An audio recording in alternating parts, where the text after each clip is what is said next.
Hello everybody, Crystal Kitsune here, and we are back again with Pokemon Uranium. Now, I tricked my computer into thinking that it's 2 o'clock in the afternoon, and so it's daytime instead of being nighttime, which is what I thought it was going to happen since it kept being nighttime, and I always did it at nighttime. So we are in the daytime, according to the game.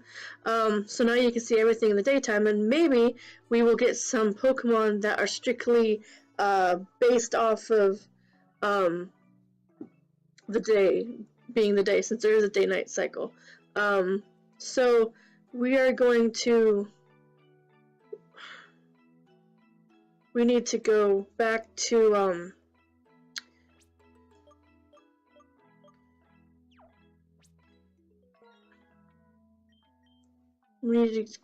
Oh yeah, we're here in Barol Town. That's where we left off, and so we need to see about what the Pokemon are here in Barol Town. So we're gonna go backtrack and see what there is to see. I'm gonna move this out of the way. Now that we are in the light of day, we should be able to get some nice daytime Pokemon with any hope. It's nice and bright out here.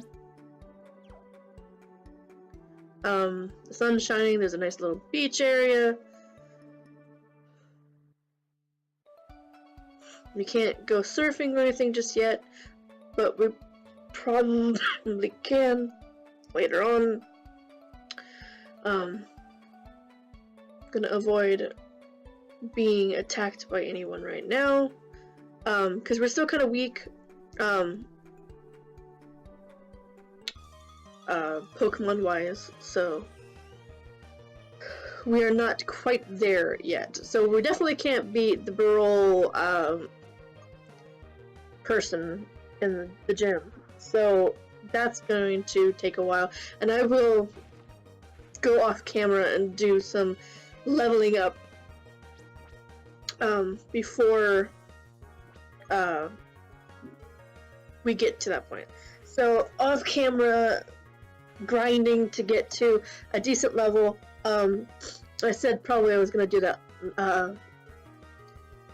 next time, but, or, you know, last time I said that I was going to probably grind, but I just wanted to see if the whole changing the time on the laptop would change the time on the game, which it did. So that's the thing that I need to do now every time I play this game, is set the clock to sometime during the day so it's not dark.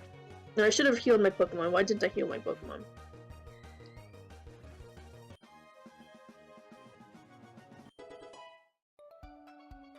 I should probably go do that.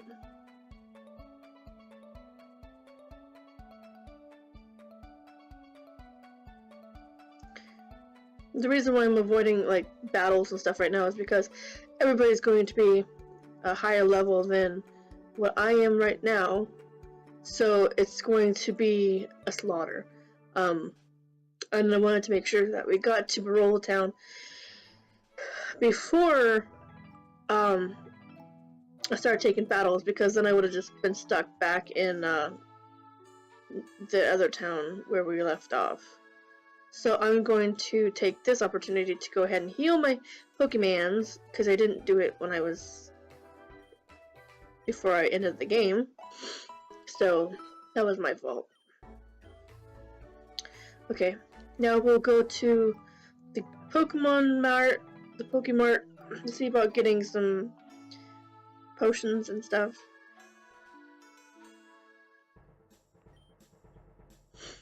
Okay.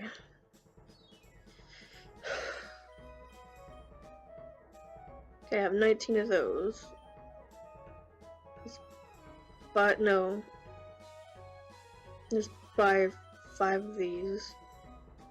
Oh wait, no. Only have 3,000, so we need some potions. Yes. And that's it, right? Repel and escape rope. Okay. We don't really want a repel right now because we want to look for new Pokemon, so we don't really want to do that. Okay, so now that my Pokemon are healed, we can come back through here and see about catching something. Now these things up here are berries. I don't know if there's like a berry block maker or whatever it is now. I remember like back in the day when they first introduced berries, they had those berry blenders where you could put in berries and make them into Pokeblocks. But then they changed it and made them into Poffins or whatever. So instead of giving your Pokemon Pokeblocks, you gave them like macarons type things. Things that look like macaroons. So I don't know what it is in this game, if it's Pokeblocks or macarons. Fudge me. No, let's just put Torchy in. So this is played after me playing Sister Location. If you haven't watched it, go ahead and watch my playthrough of it. I did night 1 and a half of night 2 before ending the game, ending the episode. And I've been watching some off and on playthrough of other people doing the same game. Where these are my thoughts of it, even though you probably don't really care. Sister Location had a lot of hype because it was the first, game that was still kind of in the same franchise, but not, like it wasn't the actual Five Nights at Freddy's franchise where it had like, Freddy Fazbear's Pizzeria. It was a facility that helped maintain the animatronics that were at Circus Baby's whatever. So in the game, it doesn't really even though it has like the free roam stuff in it, it's still kind of hand-holdy. It basically just tells you like everything that you're supposed to do. There's no like real free roam. It's just kind of like faux free roam, where you're moving from point A to point B, but there's still that sort of like, okay, well, this is how you do it, and you're going to, each night is a linear process to where it's like, okay, check Ballora, check Funtime Foxy, then you have to go check on Baby, and then you do that for a couple nights, and then it changes to where, okay, you need to go do maintenance on, or no, you have to go do Ballora's thing and fix the power, and then the next night you have to go and fix Funtime Freddy. So it's just like, okay, we're going to hold your hand throughout this whole process. Yeah, it's a little bit different. Playing it's different because you're actually there, and it's still kind of apprehensive to have all this stuff happen. Like you are expecting it, but you don't know exactly when it's going to happen, the jump scares and stuff. So that stuff is kind of random, especially once you get towards the end, and jump scares are random. But for the first few nights, it's like, okay, going through Ballora's whatever, it's her room. It's like, okay, go so far. If you hear her in your headphones, stop. And then when the sound goes away, then you can move. And I've watched it like 3 different times for 3 different people doing that particular part, and it's like the same, like every time. Because when you get to the right before the door, she passes in front of you, and you can see her, and it happens every time. So that's like predetermined. And if you fuck up, then she's gonna jump you in the face. So that's a little hand-holding. Yeah, it's like leaps and bounds from what it was like the other. The 4th game kind of touched on free roam a little bit, where it's like you're standing in the middle of the room and then you either walk over to this door, walk over to this door, or you look at the closet, or you look behind you. So that's like a little bit more free roam than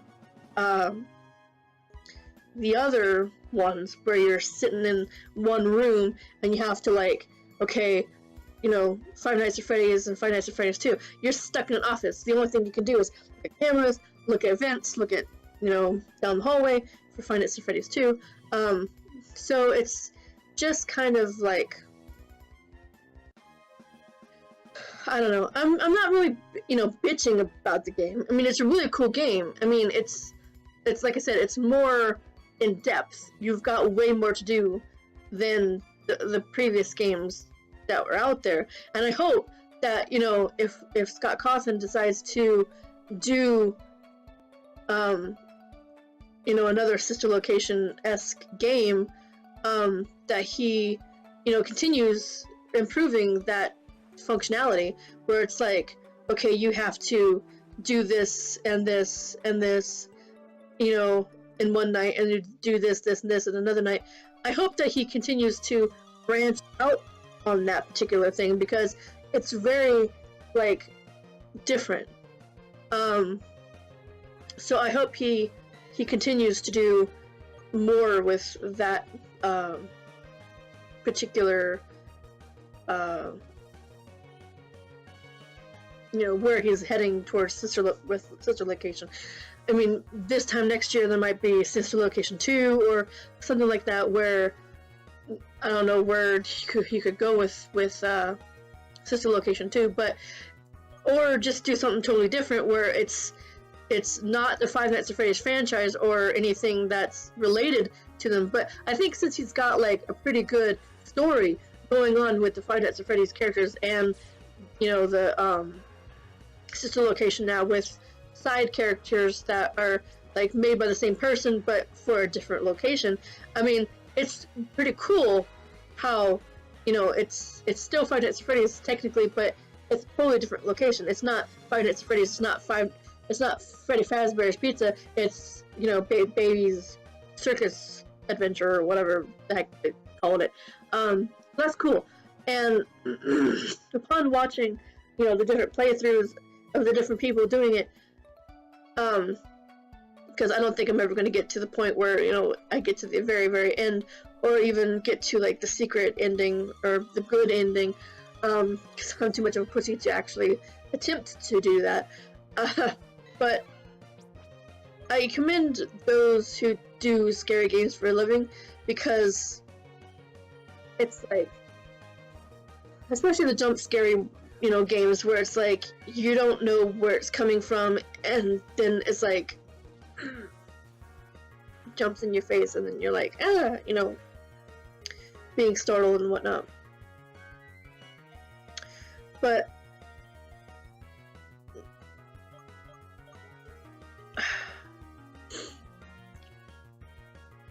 so far, you know, it's a sort of a short game. I mean, short in the fact that you have nights 1 through 5, and if you can get through, like, the puzzles and things like that pretty efficiently, then it's a pretty short game. Even if you get the secret good ending, and you're playing through the good ending. Come on, quit doing that.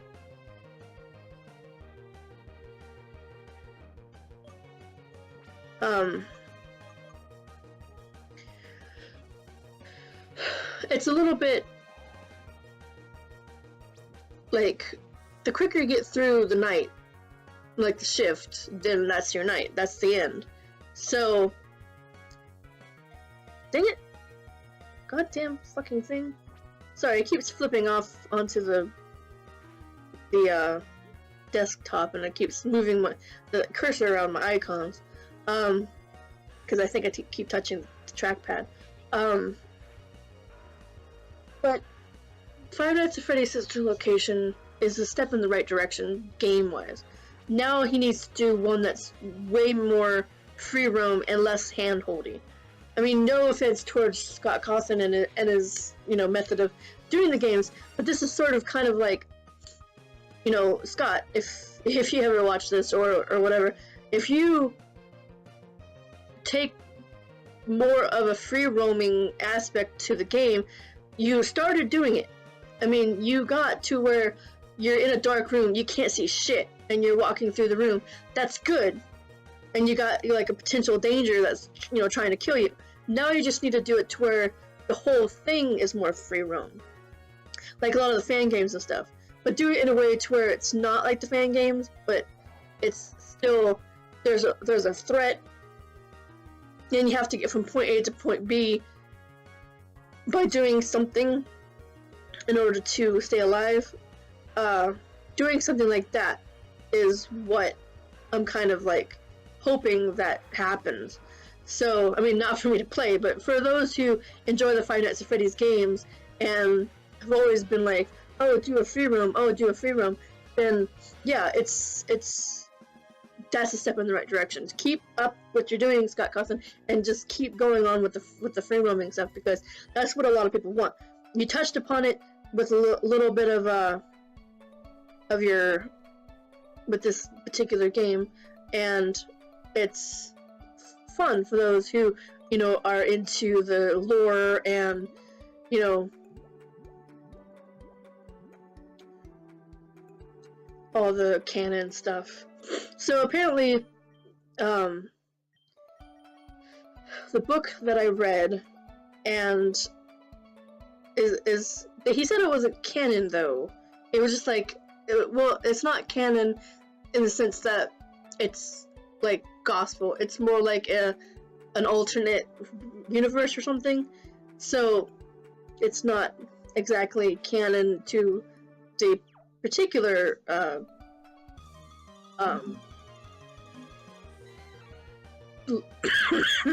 games. But this one here has a lot of people like guessing like where does it fit into the timeline.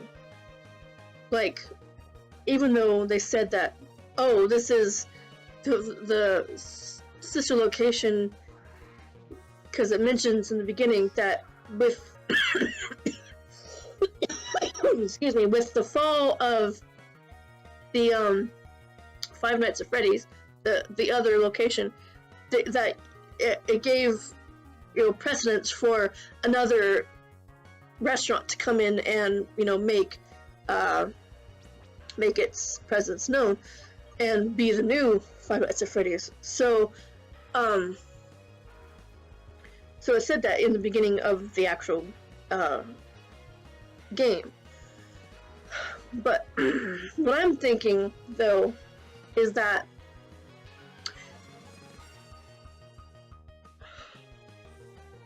it's somewhere between the first couple of restaurants, because the Freddy Fazbear Diner, well, the Family Diner is the one that came first, and then according to the lore, Five Nights at Freddy's 2 location came next, and then later it was the Five Nights at Freddy's, the first game's restaurant. So it happens somewhere in that area, because the Five Nights at Freddy's 4 or 3 comes in years later, so it's not there. But I'm thinking, because when you're watching the gameplay of this particular game, there is a mention of when I just like totally lost the train of thought. It's mentioned that damn it.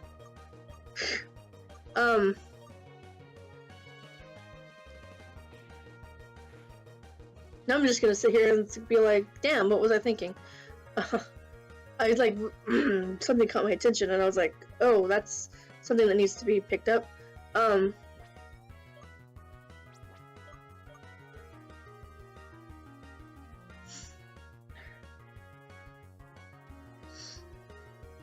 Well, some people are speculating that, I mean, the Five Nights at Freddy's 3 happened, oh, that's what I was going to say. The Springtrap suit, when you're in the room after baby kidnaps you and puts you in the suit. She said, it was at my other restaurant and it wasn't used for what it was supposed to be used for. Now, I was watching Matt Pat, and he said that it was the puppet who you're trapped into, but Puppet's body isn't a spring trap suit.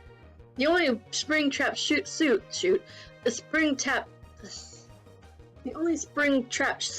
that they had in that, you know, was Golden Freddy, and well, all of them were spring trap suits, but the one that was used for that purpose was either spring trap itself, Golden Bonnie, or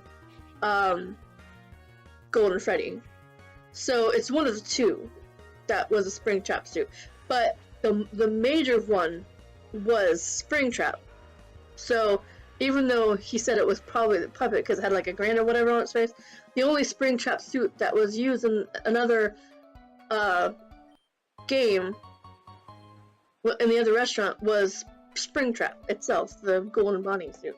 So I've been talking too much about this, and you probably clicked off by now, but if you stuck around and listened to my whole spiel about Five Nights at Freddy's sister location while playing Pokemon, I commend you, and I thank you for keeping to the end. Thank you so much for watching. I'll go ahead and save this game here, even though we didn't really do much.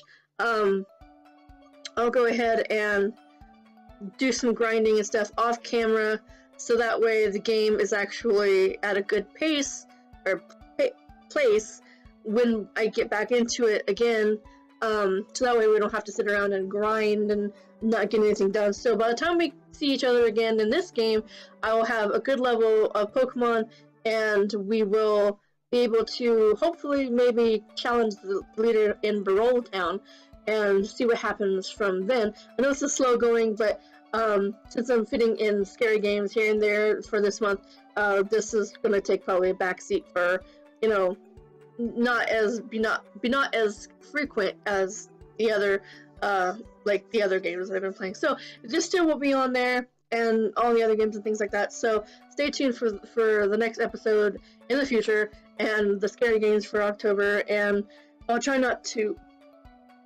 get too wordy or whatever about Five Nights at Freddy's again, unless you want me to, and then we can have a nice discussion about it. Leave comments of your opinions of Five Nights at Freddy's down below, even though this is not a Five Nights at Freddy's. Watch my playthrough of it and leave the comments there in the Five Nights at Freddy's sister location playthrough that I did.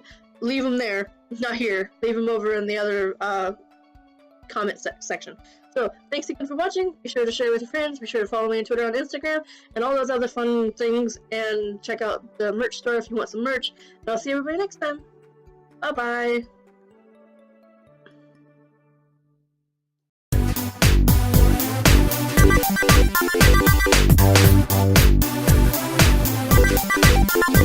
Thank you.